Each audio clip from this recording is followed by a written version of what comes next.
Acte 3. Bienvenue dans les années 2000 des politiques vieillesse avec l'acte 3. Les années 2000, c'est quoi? C'est le vote des principales lois en matière de politique vieillesse en France.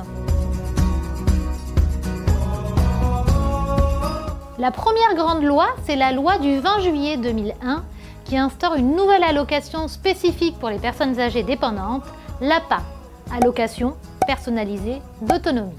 L'APA, elle succède donc à la PSD. C'était la première prestation pour les personnes âgées dépendantes qui avait été créée en 1997 mais qui n'avait pas très bien fonctionné puisqu'il y avait un recours sur succession et les personnes n'étaient pas très inclines à vouloir qu'on récupère les aides qu'on leur avait données sur leur héritage. En gros, c'était ça. L'APA, c'est pas le cas.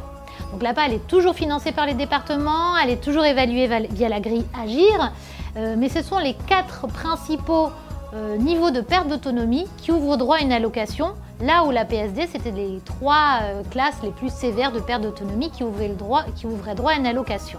Après cette première grande loi, il y a la canicule de 2003 avec cette vague sans précédent de décès. On évalue selon l'INSERM à peu près 15 000 morts de personnes âgées en lien avec la canicule de 2003. C'est le choc, mais au-delà du nombre de décès, cette canicule de 2003, elle va aussi mettre en avant la situation d'exclusion et d'isolement dans laquelle se trouve un grand nombre de personnes âgées. Les pouvoirs publics réagissent avec la loi du 30 juin 2004 relative à la solidarité pour l'autonomie des personnes âgées et des personnes en situation de handicap. Cette loi, elle introduit 3 grandes réformes. 1. La création de la CNSA, la Caisse nationale de solidarité autonomie. 2. La mise en place d'un plan d'alerte et d'urgence comme le plan canicule qui est mis en place tous les ans à partir du mois de juin. Et 3. L'institution d'une journée de solidarité qui est destinée à renforcer les interventions auprès des personnes âgées en perte d'autonomie et en situation de handicap.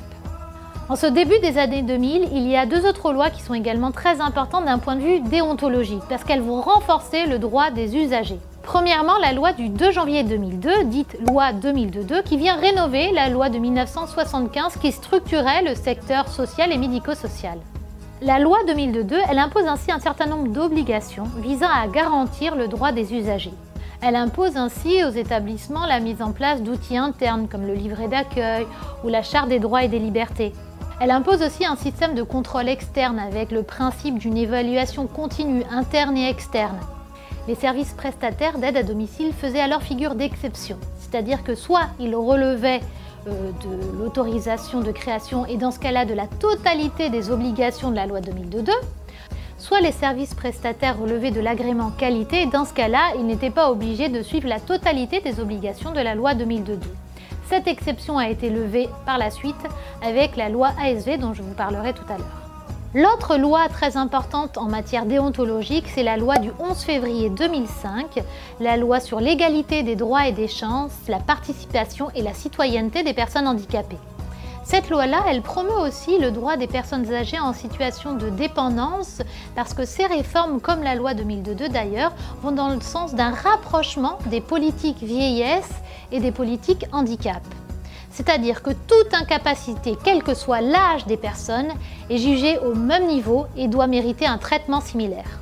Le début des années 2000, c'est aussi le renforcement de la coordination gérontologique, mais sans que ça soit vraiment très structuré. C'est-à-dire qu'il y a énormément de différences selon les départements. Il y a des structures qui sont mises en place, mais qui ont un champ de compétences qui est assez similaire. Et donc, selon les départements, existent les CLIC, les MAIA ou d'autres structures. Et il n'y a pas de... c'est pas coordonné sur le plan national. Cette situation de millefeuille institutionnel, elle va renforcer les inégalités territoriales qui sont déjà présentes avec la décentralisation des politiques vieillesse et le financement de l'APA par les départements. Si vous avez malheureusement raté les vidéos précédentes, n'hésitez pas à vous rendre sur la playlist consacrée à l'histoire des politiques vieillesse. Mais on n'en a pas fini, non, l'acte final c'est pour bientôt. Ciao!